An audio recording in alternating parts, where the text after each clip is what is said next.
believe we... Just confirming with the Secretariat. Yep. Yeah, you're all good.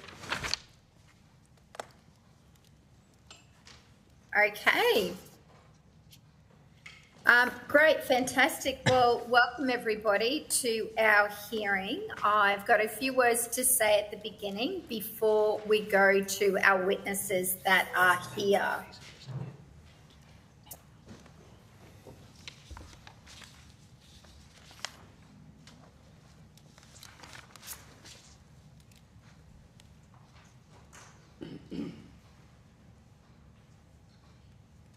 Just a reminder for all our committee members joining on, this is the first of these hearings that we've had online, and the usual online protocols are in place. If you wish to ask a question, please use the hands up function on WebEx or message via the app.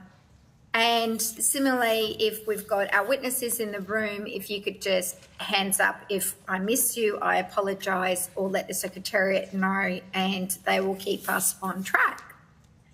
I declare open this public hearing on the Joint Standing Committee for Treaties for its inquiry into the agreement between the Government of Australia and the Government of the United Kingdom of Great Britain and Northern Ireland for defence and security cooperation. I begin by acknowledging the traditional custodians on the land on which we all meet today and pay my respects to their elders past and present. I also extend that respect to any Aboriginal and Torres Strait Islander peoples joining us today. In accordance with the Treaties resolution of the 31st of July 2025, this hearing will be broadcast and the proof and official transcripts of this proceedings will be published on the Parliament's website. I remind all members of the media for the need of fair and accurate reporting for the proceedings of this committee.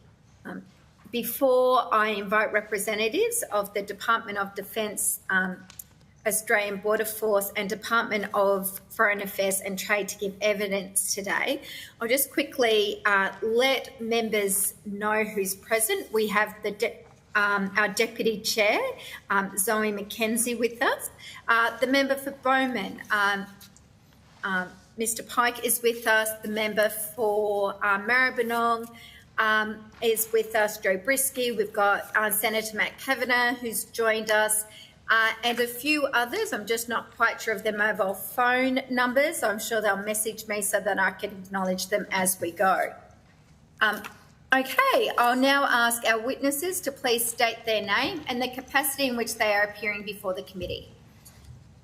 Thank you, Chair. My name is Bernard Phillip and I'm First Assistant Secretary, International Policy in the Department of Defence. Hello, Chair. I'm Kylie Rendina. I'm an Assistant Commissioner in the Australian Border Force with international operations within my remit. Thank you. Hello, Chair. My name is Air Commodore Chris Taylor. I'm the General Counsel for Military Law in the Department of Defence. Hello, Chair. I'm Alexandra Perry, the Treaties Manager from Department of Foreign Affairs and Trade. Thank you. Also letting you know that we have the member for Boothby, who is also, sorry, not the member for Boothby, the member for Sturt, who's also joined us, Ms Clutterham, who's also joined us. Okay, thank you for your introduction. Although the committee does not require you to give evidence under oath, this hearing is a legal proceeding of the Parliament and therefore has the same standings as proceedings of the respective houses.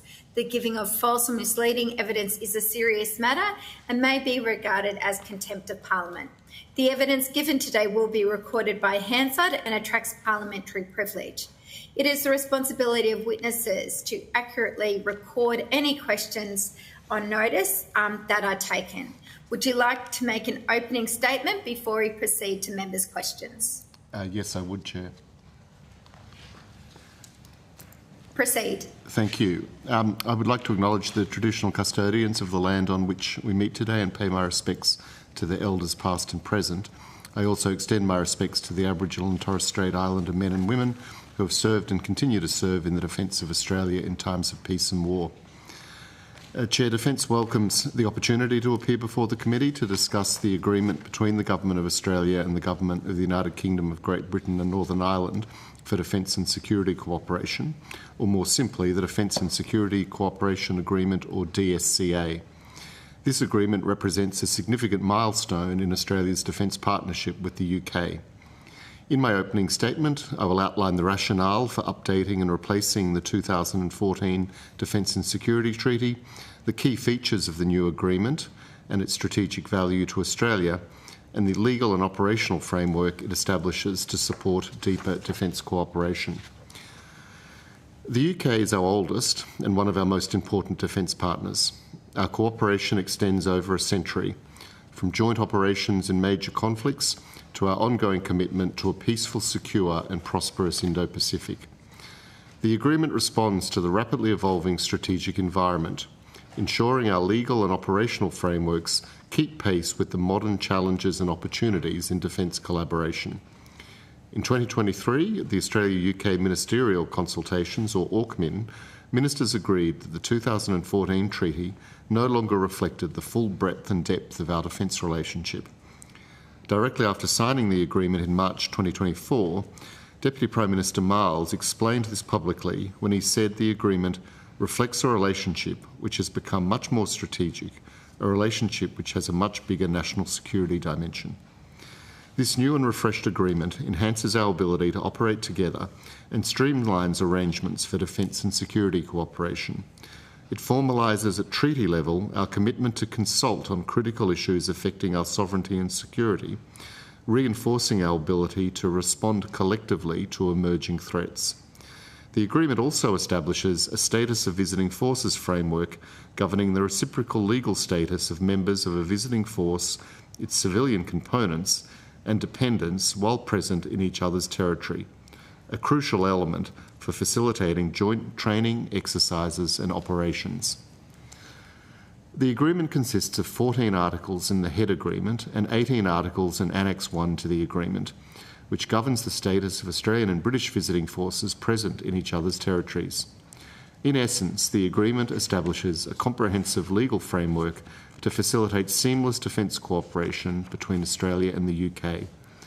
Key provisions of the agreement include expanding the scope of defence and security collaboration, including joint training, operations and intelligence exchanges, formal implementation of Australia's policy of full knowledge and concurrence over foreign defence activities conducted in, from and through Australian territory and assets, ensuring our strategic autonomy remains paramount, and mechanisms for handling claims and liabilities and the resolution of disputes arising under the agreement. Annex 1 to the agreement contains status of visiting forces provisions which establish a framework governing the legal status of a visiting force, their civilian component and dependents while present in each other's territory, undertaking mutually determined defence and security cooperation activities pursuant to the agreement. The key provisions include provisions for determining criminal jurisdiction, disciplinary matters and respect for local law, expedited entry and exit requirements, and certain tax and duty benefits and exemptions if available. In essence, the status of visiting forces provisions will enable the parties to simplify or expedite processes and allow favourable treatment for the other parties' visiting forces, civilian component and dependents. This agreement strengthens Australia's security and defence preparedness by reinforcing our ability to work seamlessly with one of our closest partners. It enhances interoperability, ensures legal certainty for deployed personnel, and deepens our capacity to respond to shared strategic challenges. By updating and replacing the 2014 treaty, the agreement provides a modern, fit-for-purpose framework that reflects the reality of our deteriorating strategic environment. It supports more flexible, efficient and legally sound cooperation, ensuring our defence relationship with the UK remains as strong and as adaptable as the challenges we face together. Chair, Defence thanks the committee for convening this public hearing and we look forward to your questions. Thank you very much. I have a couple of questions before we go to other committee members. My first is, could you just outline for us quickly what are the key differences between this agreement and the 2014 treaty? Thank you, Chair. Well, the 2024 treaty that we're discussing today does replace and modernise the 2014 treaty by significantly expanding its scope to address contemporary strategic priorities.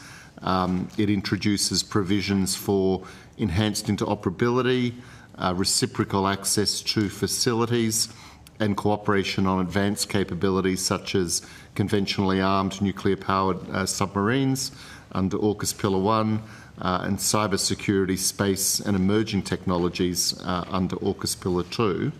The agreement also, compared to the 2014 agreement, formalises status of forces arrangements, strengthens information sharing protocols and broadens the areas of collaboration to include climate security, humanitarian assistance and third-party capacity building.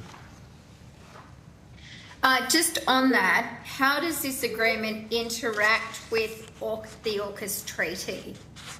We've got the hearing on UK, AUKUS and Australia next week, but if you could just outline for us how this agreement interacts with the AUKUS Treaty, which is also aka the Geelong Treaty, it's been called. I'll take that if you like. The DSCA and the Geelong Treaty serve different purposes, have distinct scopes and operate within separate legal frameworks. The Geelong Treaty is a bilateral treaty between Australia and the UK to enable comprehensive cooperation between the UK and Australia with respect to SSN AUKUS submarines. The Geelong Treaty will support the design, build and delivery of SSN AUKUS class submarines and facilitate the cooperation between Australia and the UK across all aspects of production, operation, sustainment and disposal of the SSN AUKUS vessels, including by developing the necessary personnel, workforce, infrastructure and regulatory systems.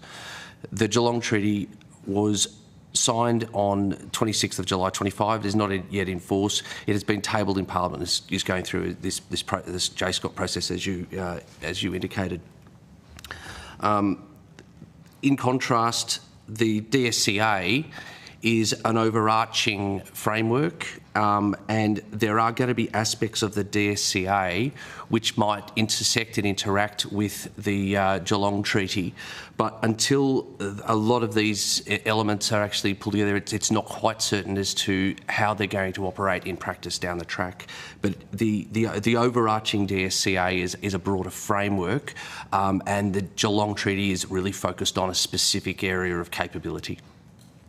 If I could add that the DSCA has some linkages to cooperation between Australia and the UK under AUKUS. In Article 3, Australia and the UK commit to cooperate and share information related to the AUKUS partnership. And in turn, Article 5 of the DSCA is referenced in the Geelong Treaty as it relates to consultation. Thank you. And any other treaties? How would this agreement interact with any sort of other existing treaties? For example, the Five Eyes, which is another such treaty. Well, this is very much a bilateral treaty between Australia and the UK, and as we've set out, it's a sort of an overarching framework for defence cooperation between Australia and the UK as mutually determined. And so I think very much this sort of exists as the core framework for our bilateral arrangement. But with the UK, I mean, we obviously cooperate closely with the UK in a range of other contexts, but they're not directly, I suppose, enabled by this treaty in the same way that our bilateral cooperation is. Where's the UK at in terms of their process? Do they need to go through a similar treaties process, or does it, like, how far, whereabouts are we in terms of our moving along, and where is the UK at? Well, we understand that the treaty has now cleared parliamentary scrutiny in the UK and can be ratified The process of ratification has yet to commence, as there is a requirement for some legal formalities to be commissioned. Okay, I'm just going to say I believe the Deputy Chair has some questions, so I'll just jump to Ms Mackenzie. Thank you, Zoe. Thank you, Madam Chair. Good afternoon all, and thank you for being with us. A couple of questions. I'm mindful that this treaty is similar in content and intent to ones we have with France and Turkey. Can you tell me how they differ and how the other two are operating, and if we've taken learnings from the other two into this one? And please, because I wasn't on the Treaties Committee in the last Parliament, if you could just remind me of the eras of both the France and Turkey ones, if they were recent or if indeed they hail from a previous time when we were working more closely with France in this space. Look, thanks for the question. What I'd say is Australia has a range of defence cooperation and visiting forces agreements with other countries. I mean, they tend to be quite specific to the nature of the relationship we have with that country. In the case of this treaty, it has the two main parts that I'd set out. So a main body detailing the provisions to support defence and security cooperation, and then an annex providing a framework for visiting forces, or what we call SOFA-like provisions between Australia and the UK. In terms of how that compares to others, we have visiting forces, status of visiting forces agreements with France, as you've mentioned, Malaysia, New Zealand, Papua New Guinea, the Philippines, Singapore, the US and Japan. And so in that sense, the provisions in this treaty operate alongside the kinds of visiting forces arrangements that we have with those other countries.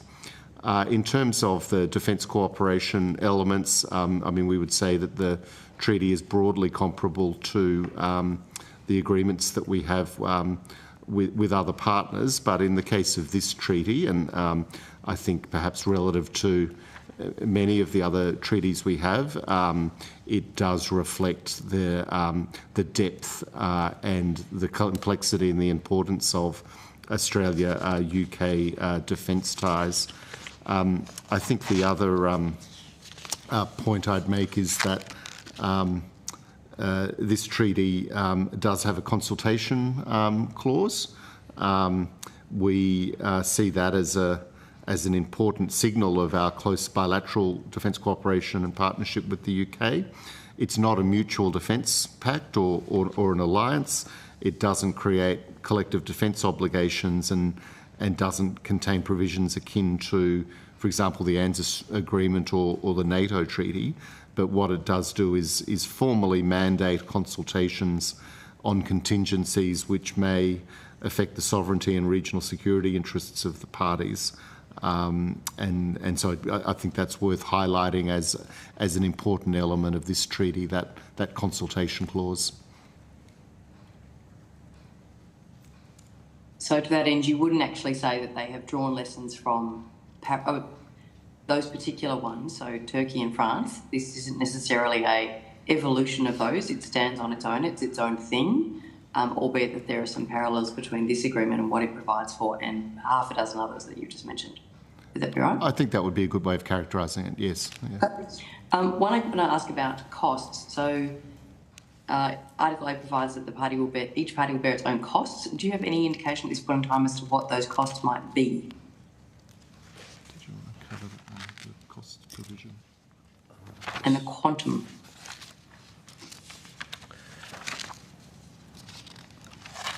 I don't have details of the exact costs, but generally when engaging in collaborative activities, there will normally be a range of costs associated with the conduct of those activities. It might be military exercises or otherwise.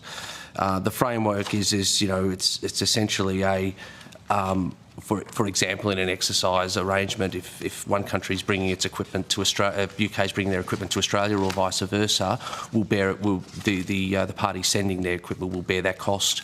And similarly with use of facilities and equipment in another country as well. So that it's a broad arrangement, and it's intended to be quite flexible in its application. So the agreement per se doesn't involve Australia incurring costs. It's each party bearing its own costs of those cooperative activities that are pursued under this agreement. And Article 8 sets out that unless otherwise mutually determined, each party will bear their own costs. Fine. And also, just because I'm new to this, I don't know why the Geelong Treaty is called the Geelong Treaty. Could you enlighten me? That was a decision made by the government. Because it was signed in Geelong? I think that would be I think that is the case. I can't sort of go beyond that, but I mean it was signed in Geelong, and it was a decision made by the government. Excellent. Understood. Thank you. That's the case. Yeah. That's all for me. Thank you. Okay, just a couple more acknowledgements and we might almost be there. We've also got Ms Penfold, the member for Lyne, joining us, and Ms Lawrence, the member for Hasluck, joining us. I think we've only got one more question that I've got. I can't see any others from committee members before we can wrap this one up. As you can imagine, this was a pretty straightforward treaty. We didn't get many submissions, unlike AUKUS UK, which we're hearing from, which we'll have our hearing for next week. I just had a question in relation to the end date for this agreement. Sometimes quite a few of the treaties that we get have end dates or have a date for a review. Is there an end date to this treaty or a date in which it is to be reviewed? There is no end date specified in Article 14 for this particular treaty, but it is subject to termination arrangements in sub 2 of Article 14, and that's either by mutual consent or by one party giving 12 months' notice. So it's an enduring treaty, subject to one party or another making a decision as to whether they wish it to continue or not. Great. Okay, sorry, my apologies. We do have a few more questions. Matt, Senator Canavan has a question. I'll give you the call, Senator. Thank you, Chair. Just wanted to ask, under these agreements, either this one or others we have with the UK, have they agreed to defend us if we're attacked? As I mentioned earlier, the treaty, this treaty does not include a mutual defence obligation. So there is no equivalent provision to that which, for example, we have in the ANZUS Treaty or which NATO members have in that treaty. It formally mandates consultations on contingencies that may affect the sovereignty and regional security interests of Australia and the UK. And in effect, this is enshrining a long-established practice we've had between Australia and the UK, but it does not create an obligation for the parties to come to the defence of one another or take any other action. Right. Is that Article 5? Is it the one you're referring to? The contingencies? Yes, that's Article... Like 5.1 says... Correct. I think if I've got the right one in front of me. Article 5.1, yeah. So contingencies, is that a sort of a jargon term for what does it mean? What is a contingency? Well, it's events that happen, I suppose, in the simplest formulation. I might turn to my colleague if there was any particular legal meaning. It's a generic term. It's meant to cover a broad range of circumstances which may arise from, in terms of, it could be a crisis that might arise in the region. It is quite a generic term to cover a range of situations and circumstances that might affect our strategic interests or regional interests. Okay. I noticed in the ASPI submission they provide some criticism that there's not more focus on cooperation around industrial capabilities. I do notice one mention of it in I think, letter R in Article 3.2. Is that the only mention to cooperation in industrial capabilities? And what is that envisaged to be, if that is the only reference?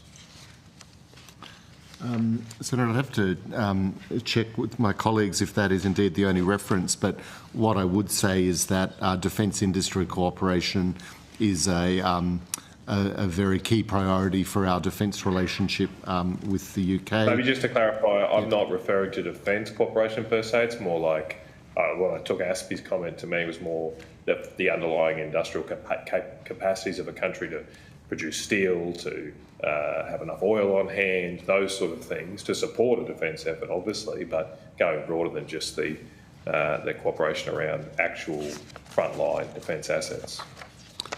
Again, I suppose what I'd say is that, I mean, the UK is one of our most important defence industry partners, and the kinds of capabilities that we are either acquiring from the UK, looking to sell to the UK, or in the case of the SSN AUKUS, nuclear-powered submarines operate together, are underpinned by a broader industrial base, including the material inputs. And so we certainly have an objective of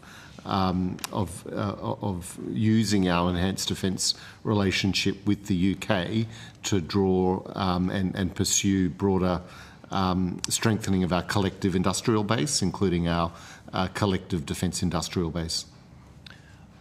I'd just also observe that Article 3 is a non-exhaustive list of areas of cooperation. This is the overarching framework is this treaty, and then from that there are a list of focus areas, but that is, again, as I said, not exhaustive, and other matters can be mutually determined between the parties for cooperation in relation to defence. Do we have any practical examples of coordination, cooperation that's been done with the UK prior to this treaty on industrial issues? And as I say, I'm not so much asking about the testing or development of defence assets, more, as I say, around appropriate fuel storage, rare earths, obviously a major topic of conversation these days, those sort of things that can more broadly impact defence readiness. Senator, we certainly do have a close dialogue with the UK and other partners on critical minerals, and there is an aspiration to work closely with trusted partners such as the UK to improve our ability to meet the requirements of countries in terms of security of supply and enhancement of supply. I mean, I'd have to defer to colleagues from other agencies more directly engaged in this when it comes to critical minerals or rather non-defence industrial technology. But if you look at the complexity and scale of the defence industry collaboration with the UK, that is very much dependent on supply chains across quite a broad range of products, and in the case of the SSNs, I mean, steel is an incredibly important part of the supply chain. Yeah, we may face a situation very soon where Great Britain doesn't produce steel from scratch. Well, I think there are some attempts to save that, and we're facing the closure of our only structural steel mill as well. So I certainly share Aspie's concerns. There's not more focus on this in our defence planning. Just moving on though, the agreement does talk about deepening and expanding joint exercises. What is the current training that British forces do here in Australia? I'm only really interested in training here. Do they use Shoalwater Bay? I've got my own Central Queensland hat on with that question.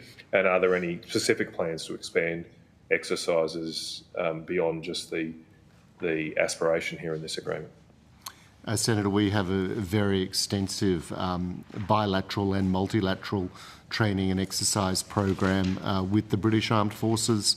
To give you some of the highlights, exercise Talisman Sabre recently, including in Shoalwater Bay, we saw a sizable contingent of the British Armed Forces participate in that exercise, and perhaps most prominently, we had the first visit to Australia and our region for some time by a British aircraft carrier, HMS Prince of Wales. And so that, I think, certainly constituted a significant milestone in our training and exercise relationship with the UK. We have had the Royal Air Force participate in our major multinational air combat exercise Pitch Black, hosted in Northern Australia. We have an annual multinational military exercise that we host called Exercise Predators Run, which includes participation from the Royal Marines. There are also two British Royal Navy offshore patrol vessels, HMS Spey, HMS Tamar, and we work closely with those vessels in the joint regional presence deployments and training activities that we do in our region. And finally, in the case of the AUKUS partnership, there's a significant level of training that occurs, including Royal Australian Navy personnel serving on US SSN. So it is one of our very important training and exercise relationships. I would also mention that we have certainly, in terms of third countries, worked very closely with the UK in providing support to Ukraine under what we call Operation Kudu, which is a contribution to the UK-led Operation Interflex. So there are approximately 90 Australian Defence Force personnel in the UK at the moment engaged in the training of the Ukrainian armed forces.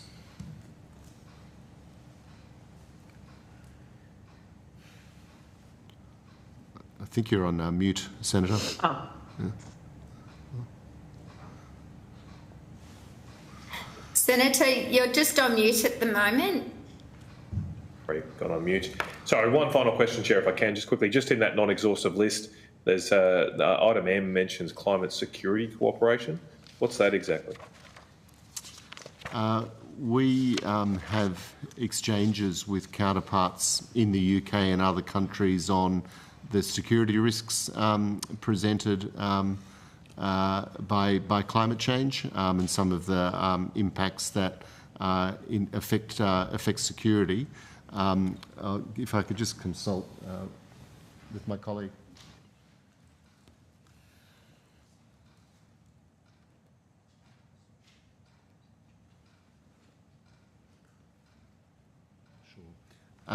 There is also some fairly modest practical cooperation in terms of looking at how armed forces might need to adjust their operations and their energy in response to climate change, Senator. Okay, thanks, Chair. Thank you, Senator. We'll now go to the member for Maribyrnong. Thank you, Joe. Thanks, Chair. Look, I just was looking to, you started to mention this in your previous answer, just around the opportunities that this treaty does create for the local defence industry, and in particular, keen to get your insight on what it might mean for both jobs and skills development locally. Thanks for the question. Look, as I mentioned earlier, defence industrial collaboration, both in terms of defence sales between the UK and Australia, but also investments in our respective industrial bases, is an important part of the work that we are pursuing with the UK that will be supported by this treaty. We certainly see significant opportunity to strengthen our industrial base with the jobs and the advanced skills that would bring through a range of collaborative projects with the UK, including the Hunter-class frigates, and the SSN AUKUS nuclear-powered submarines. I mean, they are very large projects that will involve significant uplift in defence industry across Australia, and significant opportunities for Australian companies to supply into those projects and to build out critical supply chains. And so certainly the UK in that sense is a very important partner for Australia, and one where there's a lot of scope for us to work together. Excellent, thank you. Okay, I think, and we've got just a few questions now from the member for Husler. So thank you, Tanya.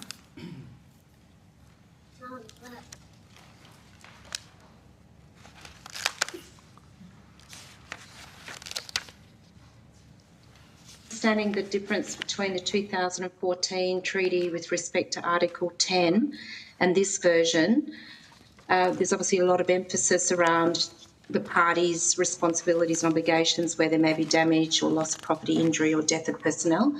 And just whether you could clarify whether there's any change of substance to this treaty compared to the previous, and if we have any experiences where perhaps things didn't work optimally to date.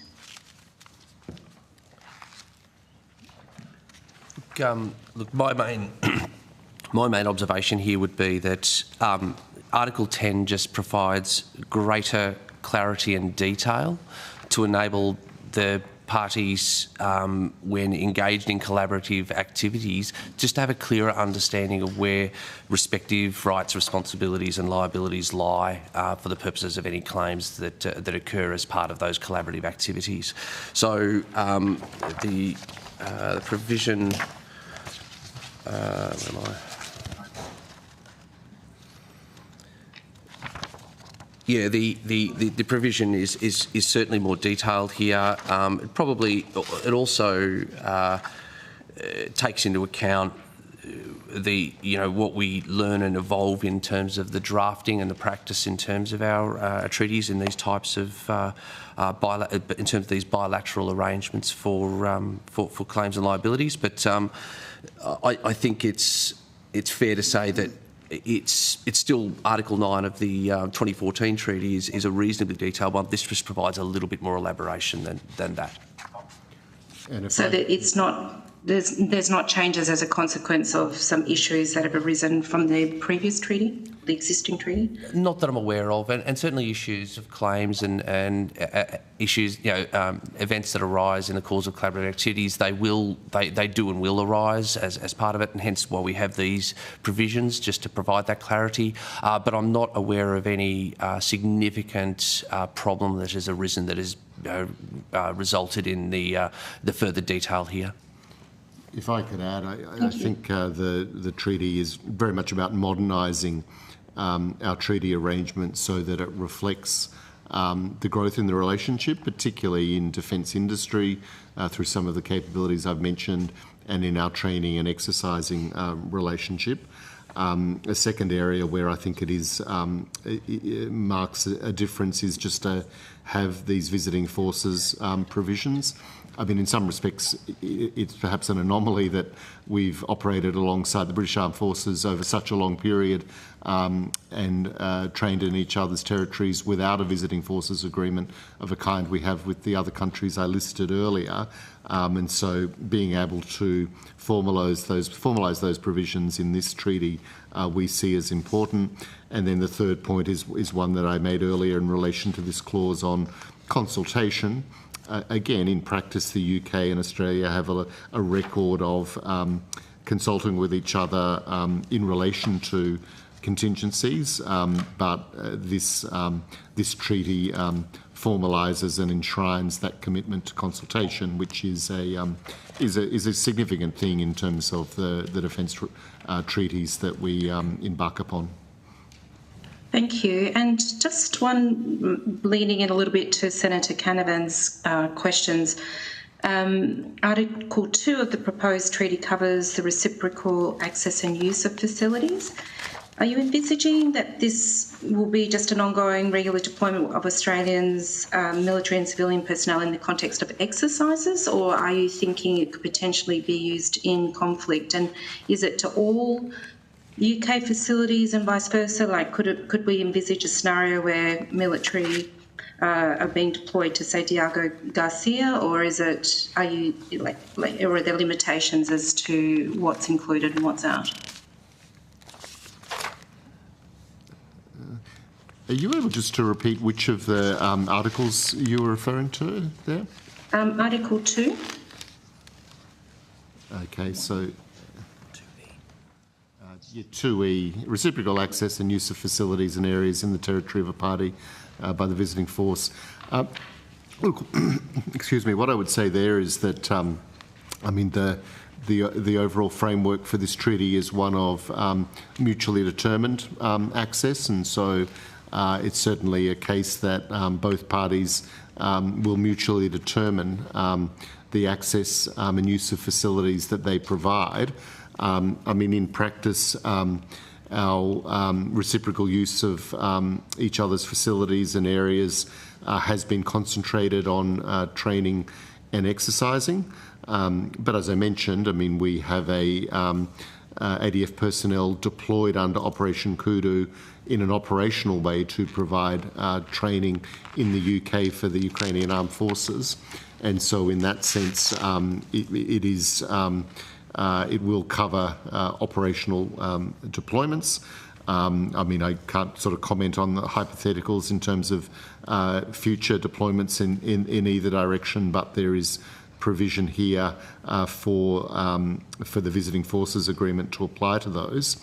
I think the final point I'd make is that under this treaty, Australia retains full sovereignty over all defence activities conducted here. I mean, this applies to the United Kingdom, it applies to the United States and any other partners, and all activities that we would undertake in our territory and access to our areas and facilities are mutually determined between Australia and the UK. Thank you. Thank you, Chair. Okay, thank you. Now, our final questions will go to the Senator from the Northern Territory, Napajima Price, who's joined us. So thank you, Senator. You have the call.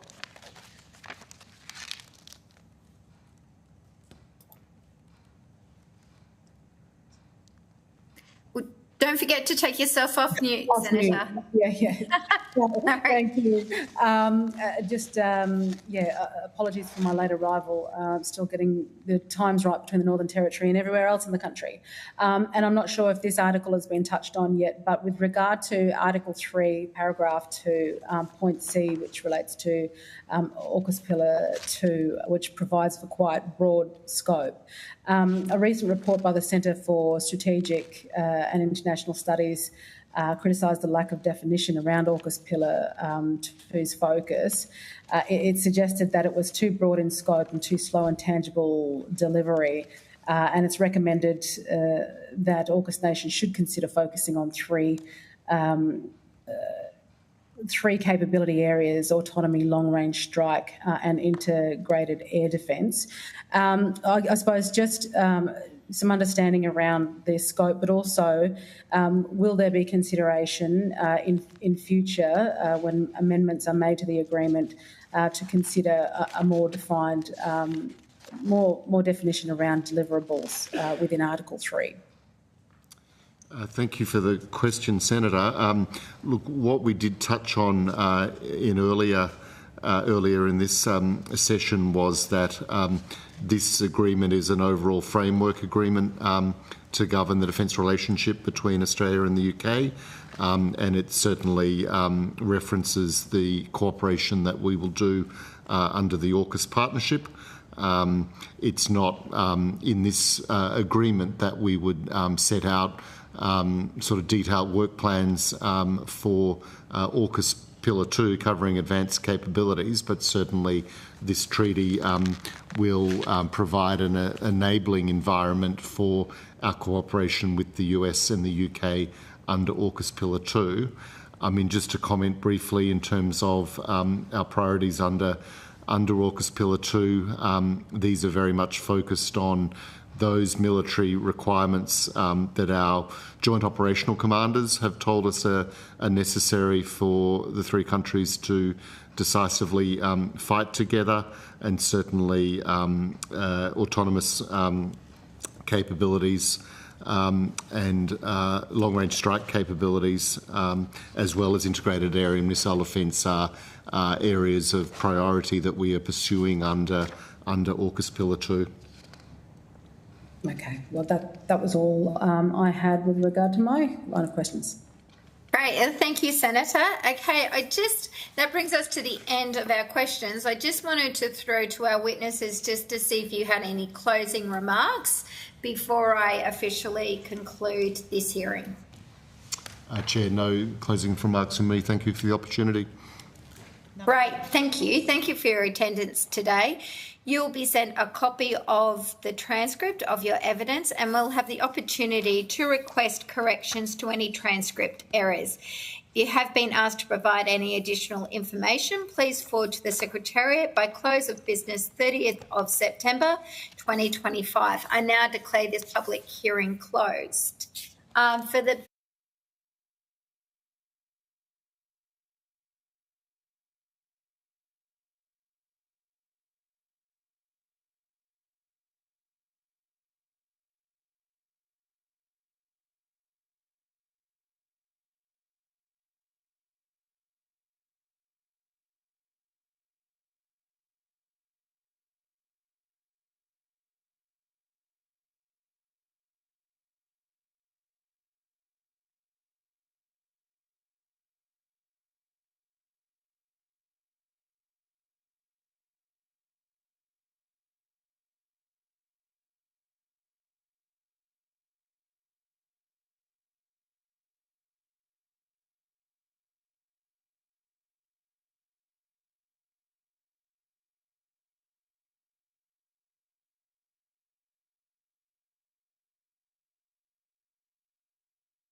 Forum, so thank you everybody for staying online.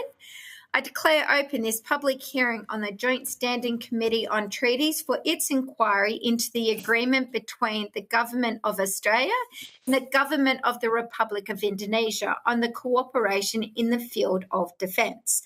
I begin by acknowledging the traditional custodians of the lands on which we meet today and pay my respects to their elders, past and present. I'd also like to extend that respect to any Aboriginal and Torres Strait Islander people who are joining us today.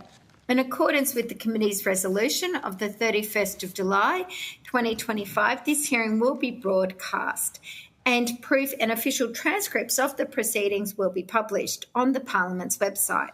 I remind all members of the media for the need for fair and accurate reporting of the proceedings of this committee. I'd now like to welcome representatives of the Department of Defence and the Department of Foreign Affairs and Trade to give evidence today.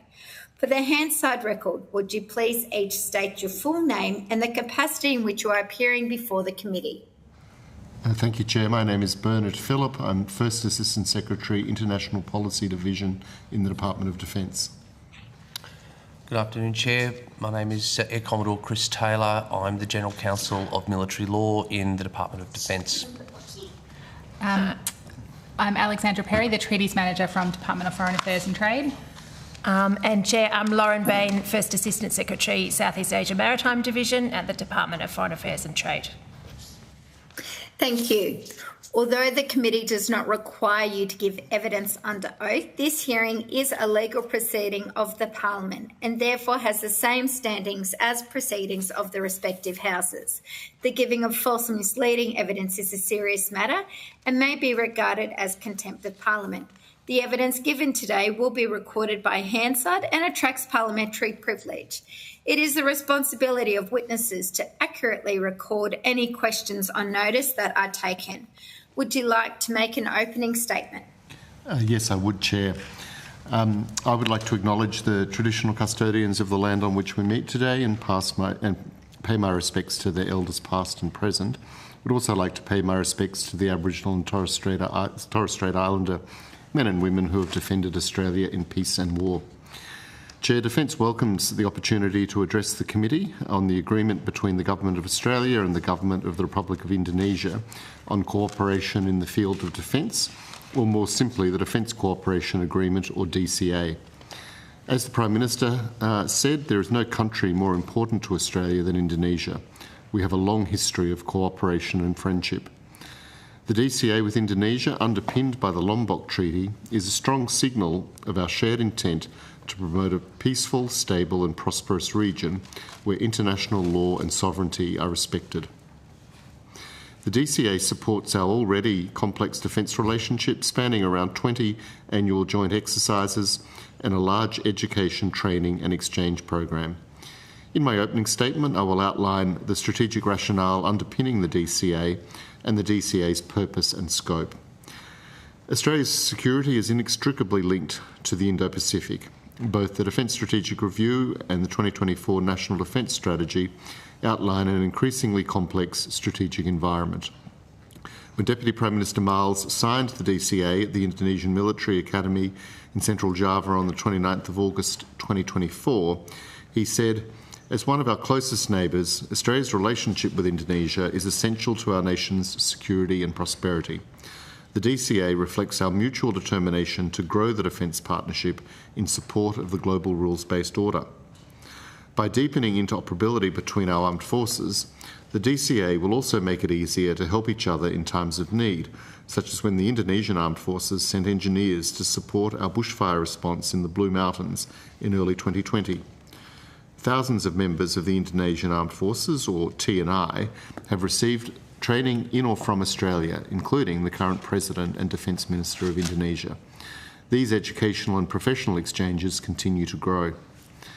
The DCA provides a framework to facilitate defence cooperative activities between Australia and Indonesia and broad legal parameters for these activities.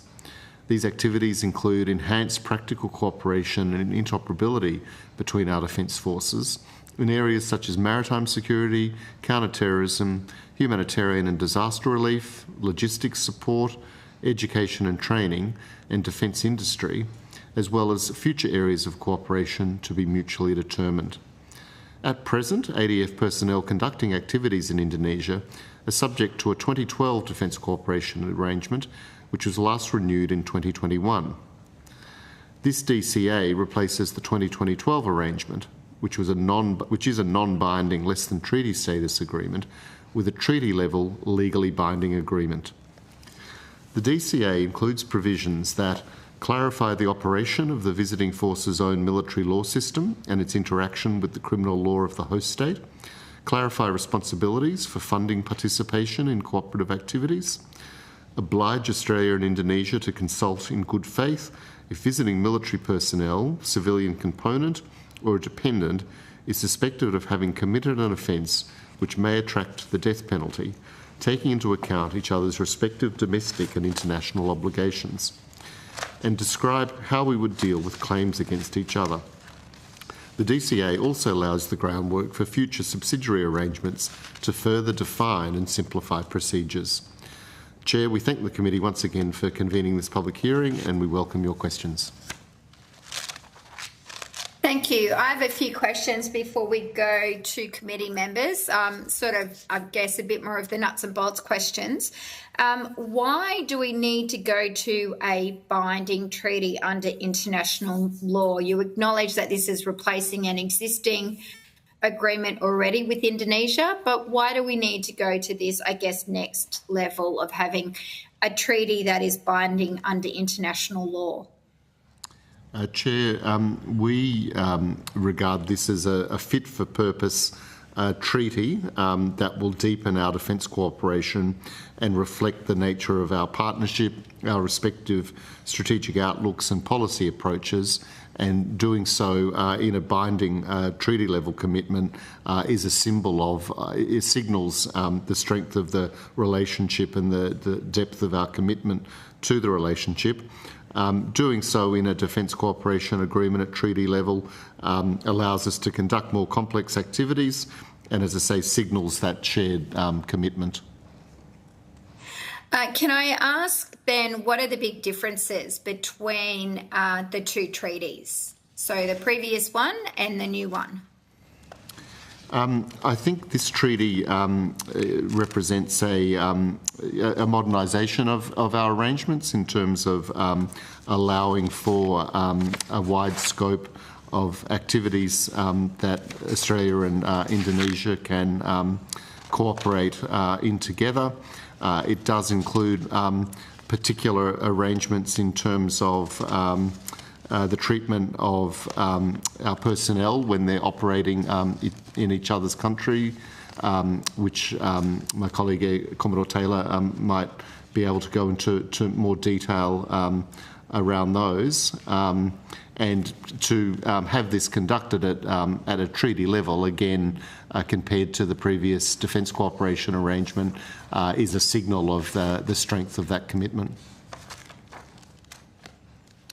Thank you. This treaty does provide some more detail relating to issues of jurisdiction. When Indonesia or Australia clarifying the position in terms of the exercise of legal authority in each country, and it provides a framework for consultation in relation to the exercise of jurisdiction when it's concurrent. Does Indonesia have a similar agreement with any other countries? Yes, Indonesia does have defence cooperation agreements or arrangements with a range of countries. Chair, I'll just pull the details out here. So Indonesia, I mean, it really is a matter for Indonesia, of course, to comment on the arrangements or agreements they have with other countries, but we're aware from the public domain that Indonesia has defence cooperation agreements with the Republic of Korea, Singapore, Fiji, Papua New Guinea, India, Turkey, the United Arab Emirates, Malaysia, Philippines, and the United States. In quite a few cases, these have been signed but are yet to enter into force. Okay, and that, I guess, is my next question, or leads to it. Where is Indonesia in relation to this agreement? Have they yet ratified or been through their similar process to what we're going through right now? Yes, they still have to go through processes.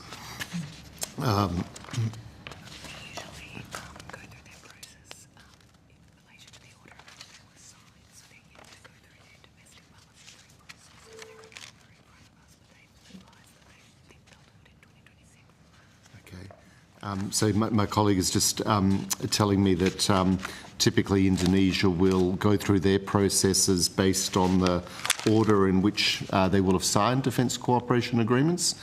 So in that sense, there are a few that have been signed before this defence cooperation.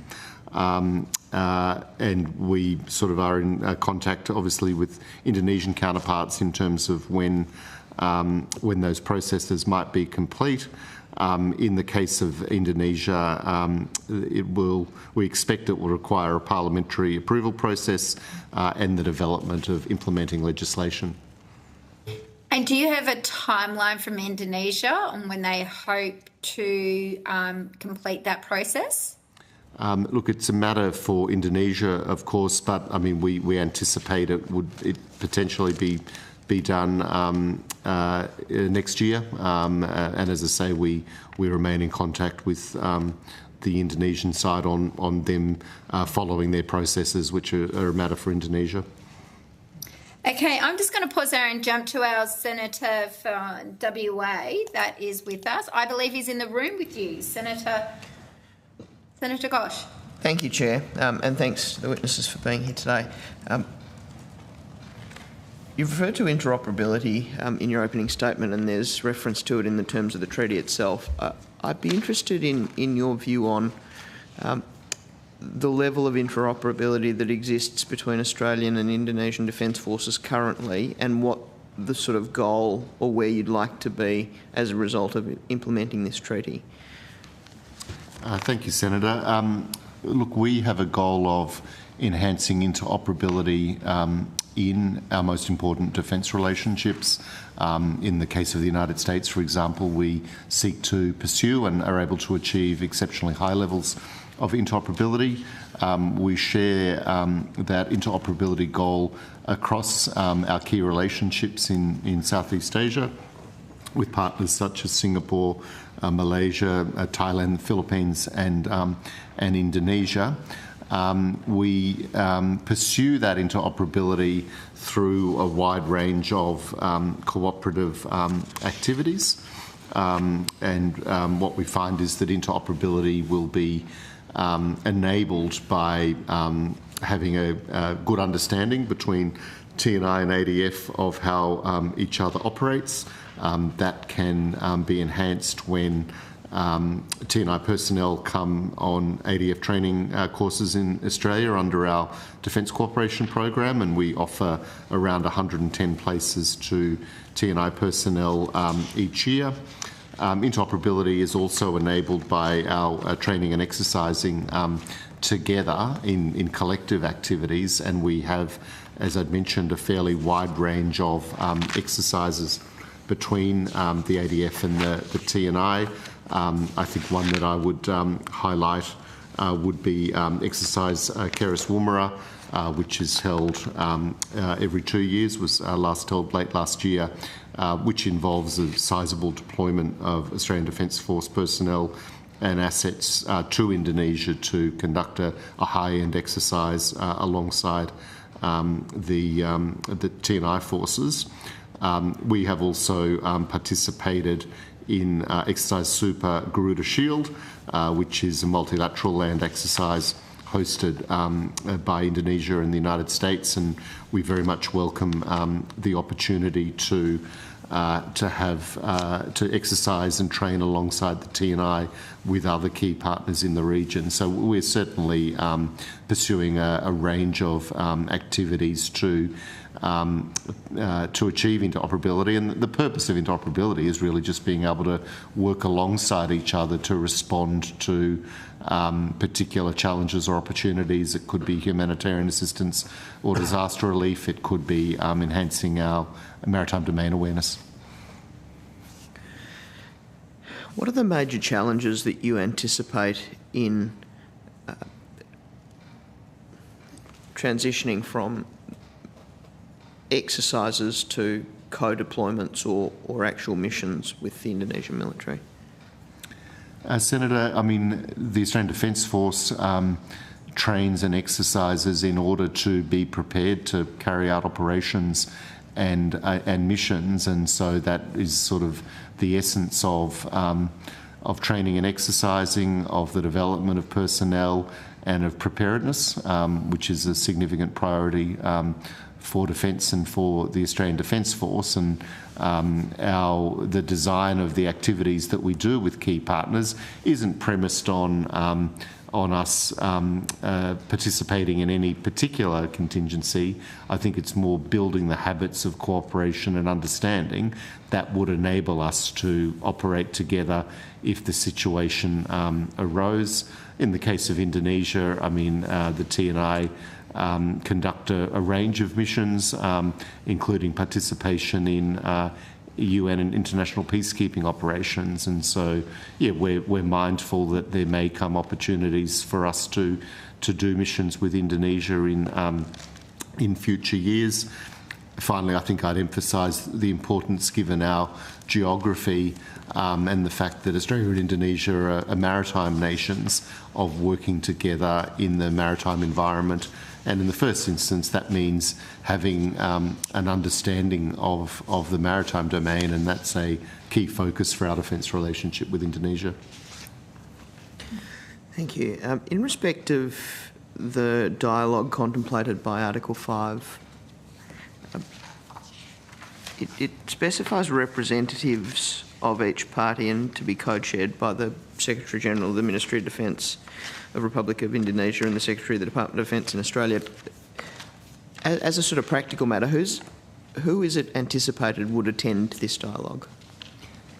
In practice, I am the co-chair on the Australian side of that dialogue, but I would say, and that will involve counterparts on the Indonesian side from across the Ministry of Defence and TNI, and on the Australian side from across our Department of Defence, including Army, Navy and Air Force. This is, I think, an important dialogue arrangement that we have, and often it will review and develop proposals for consideration by defence ministers when they meet, or we also have a format for foreign and defence ministers to meet together. In addition, and I think this is referenced in the article that you highlighted, there are regular high-level dialogues between the Australian Defence Force and TNI, including one co-chaired on our side by the Chief of the Defence Force. So I think it's fair to say that we have a deep dialogue with Indonesia on defence matters across a sort of fairly complex architecture. The treaty contemplates the exchange or transfer of technology. Is that, and presumably that would extend to military technology, how does that operate with our obligations to other countries with whom we have agreements under which we receive that technology? Or perhaps put it another way, what's anticipated will be covered by that exchange? I might turn to Air Commodore Taylor on the more legal aspects of our obligations, but what I would say is that we are interested in deepening our defence science and technology cooperation with Indonesia, and in pursuing opportunities for defence industry collaboration. Like Australia, Indonesia is very interested in developing its defence industrial base, and pursuing or strengthening its domestic defence industry to be able to provide some of the capabilities that the TNI requires. In terms of how we go about cooperating with partner countries, we of course are very mindful of and adhere fully to the international obligations we have around transfer of technology, including those provided by the United States or other third parties. Yeah, any transfers would have to be in accordance with Australia's international legal obligations and also any bilateral agreements in regard to restrictions on forwarding of equipment received that we receive from third countries. And while I have you, sir, may I ask about whether there are any differences between Australian military law and Indonesian military law that you anticipate could raise issues or challenges in the implementation of the treaty? Not really. The Indonesians have their own system, and when Indonesian personnel would be in Australia, they will be able to apply their laws. And when our ADF personnel are in Indonesia, we'll be able to apply the Australian Defence Force Discipline Act in terms of managing disciplinary infractions and the like. Thank you. Thanks, Chair. Those are my questions. Great, thank you, Senator. We'll now go to Senator Napajinga Price, who has some questions. So thank you.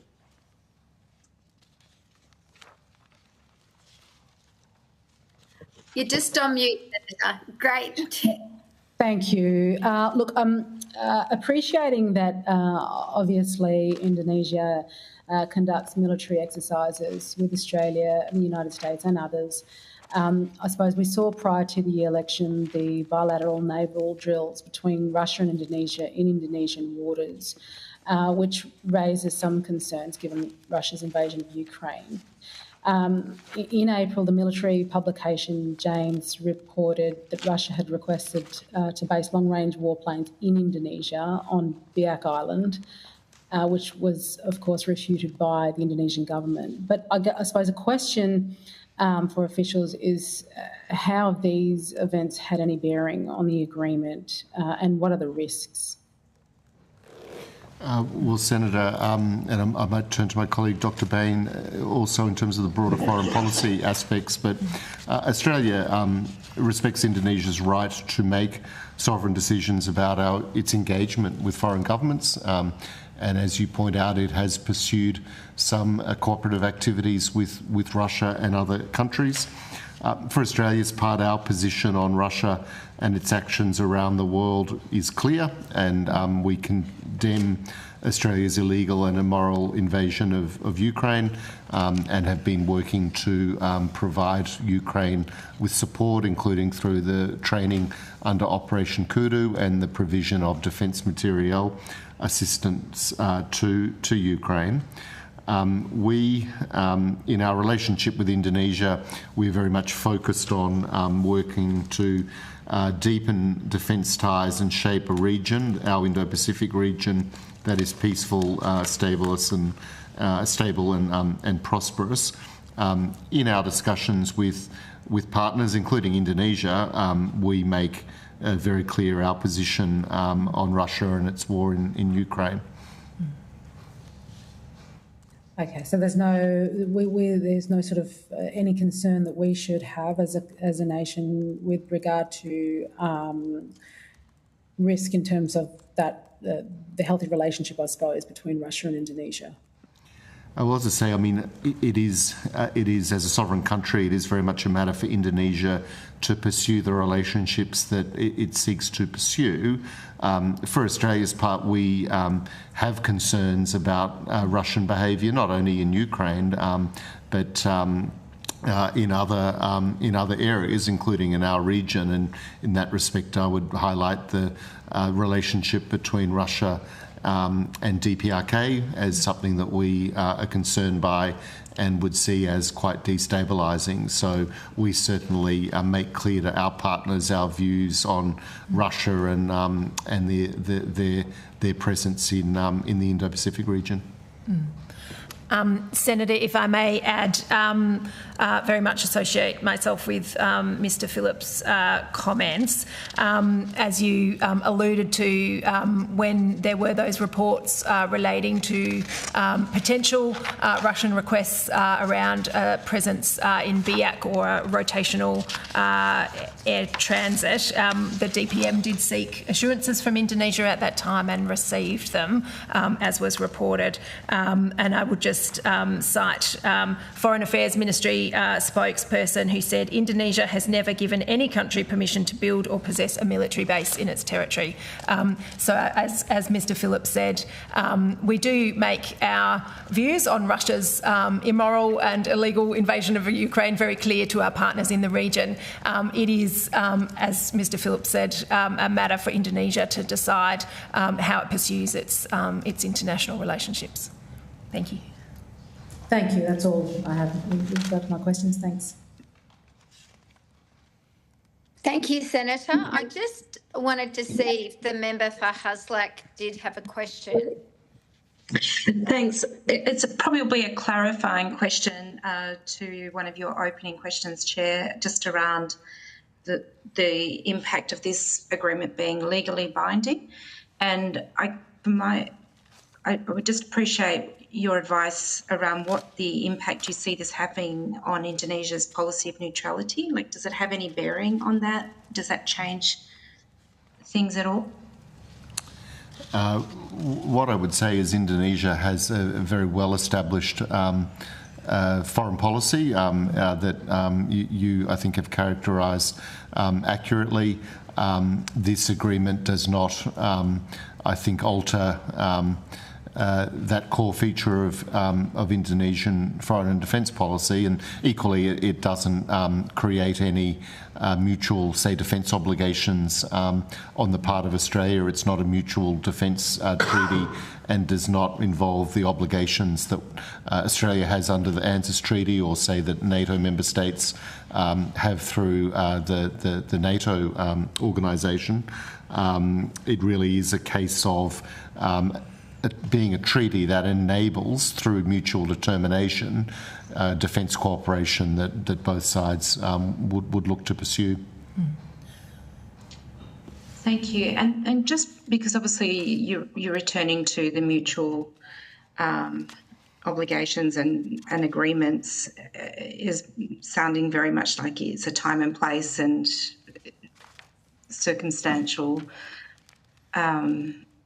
depending upon the circumstances at the time as to what each party will agree to. So, but what protections are there for Australia in the context of defence? Because I can definitely, fully appreciate all the benefits around maritime security and disaster support and so forth. But in the context of defence, what safeguards are there for, under this agreement, to be able to essentially ring-fence Australia's intelligence and military operational hardware and the extent to which we do joint exercises or actual, participating in joint conflicts where it's agreed. But what provisions does this agreement provide, if any, to ensure that willingness to work with interoperable hardware, intelligence systems and so forth is protected from Indonesia then sharing that with other perhaps non-allied partners to Australia? Look, I'd say a few things in response to your question. The first is that the DCA is very much built on mutual determination of activities and the core principles of mutual respect, cooperation and sovereignty. So it's a case of both Australia and Indonesia, by willing choice, determining that they wish to engage in cooperation, whether it's in terms of exercising together or sharing information or engaging in defence industry collaboration. So it is very much both, each country determining that is in their interests. Beyond this particular treaty, and this really applies to all aspects of of our defence policy. I mean, Australia works to uphold the national interest, and if that requires us to be very protective of information or intelligence we have, or to protect technology that we might have developed or received from a third party, we will make sure that we have arrangements and practices in place to uphold our national interest, and we expect Indonesia to do the same. I don't know. I just add that ultimately both Indonesia and Australia choose what information that we will share with each other. On top of that, Article 13 does provide a framework of protections for any classified information that is shared between our countries. So between those two concepts, it does provide, I think, a fairly adequate framework for protection for Australia's military information. Thank you, Chair. Okay, great. I just had one final question. I think that's brought us to the end of questions, but I'll give my colleagues just a moment more in case they've got any other questions. How does this agreement relate to any sort of domestic military concerns that Australians have had previously with Indonesia? I'm thinking specifically of conflict in West Papua. The Indonesian military has been at the forefront of that. It's definitely been an issue that's been raised in Australia. So does this agreement in any way relate to sort of that domestic conflict that occurs in Indonesia between its peoples on some of its land and its military? Chair, the treaty is very much based around mutual respect for sovereignty. I might turn to Dr. Bain to offer some remarks. Sure, thank you. Thank you, Chair. And can I just say at the outset that Australia always makes very clear that we recognise Indonesia's territorial integrity and sovereignty over its Papua provinces, consistent with the Lombok Treaty, which is a long-standing bipartisan position. Chair, we don't undertake military exercises with the Indonesian military in Papua, and the DCA, my understanding is, does not change this. Of course, we do, in our close relationship with Indonesia, discuss sensitive issues, including the Papua provinces at a range of levels, and in those discussions, we do make clear our position that credible reports relating to potential human rights abuses should be investigated thoroughly. And I would just note that our embassy in Jakarta does engage regularly and visit the Papua provinces, most recently in July 2025. Thank you. I'm just going to hand to our Deputy Chair to finish this off today. So thank you, Deputy Chair. Thank you, Madam Chair. Just two questions, if I might. Just to ask if there's any interaction, support through this treaty for our activity in relation to people smuggling from Indonesia. Is there any interlink, or are they completely separate? And then separately, in relation to any movement of personnel, if our personnel are to be based in Indonesia or the other way around, do you have any idea about locations at this time? In terms of locations and movement of military personnel, again, like all other aspects of this treaty, it's by mutual determination. So both countries pursuing activities that might occur in each other's territories. In Australia's case, I mean, we have a long-established Australian policy position that there are no foreign military bases in Australia. And this DCA does not contain provisions supporting permanent basing in each other's territories. So in that sense, it doesn't relate to there being any change in that long-standing arrangement. It also is very much about both sides willingly volunteering to undertake activities, whether it's training or exercises, or T&I personnel undertaking exchanges in Australia or vice versa, rather than there being obligations to do so. And could you just repeat the first part of your question again? Yeah, whether this agreement supports, interacts with our relationship and collaboration with Indonesia in relation to addressing people smuggling. Look, I might turn to colleagues, but what I would say is that we certainly appreciate and value the cooperation on people smuggling and counter trafficking that we have with Indonesia as neighbours, and given our shared maritime environment. I mean, Indonesia is a vital partner with whom we've worked closely over many years to address people smuggling. The sort of lead agency in the Australian system in many respects is Australian Border Force, and so in some cases supported by the Australian Defence Force, we will undertake operations and activities that seek to counter people smuggling, and that will involve cooperation and interaction with T&I. This particular agreement doesn't mandate or impose any obligations on Australia or Indonesia in cooperation in this field. But I might see if Dr. Bain has anything to add. Yeah, thank you. Just to add, obviously people smuggling is a really important, or countering people smuggling is a really important element of our partnership with Indonesia, and as Mr Phillips said, the primary agency on the Australian side engaged and leading that work is the Australian Border Force, but of course does engage with defence assets and personnel, both on the Indonesian and the Australian side. And in that regard, I would just say that anything that improves our interoperability, as this DCA proposes to do, will be a positive, will have a positive ramification for our cooperation with Indonesia on those important issues. Thanks. Thank you. That's all from me, Chair. Okay, fantastic. That brings us to the end of this hearing. All of our questions. I'll now read the words that we do at the end of a hearing. Thank you for your attendance today. You will be sent a copy of the transcript of your evidence and will have the opportunity to request corrections to transcript errors. If you've been asked to provide any additional information, would you please forward to the Secretariat by close of business 30 December 2025.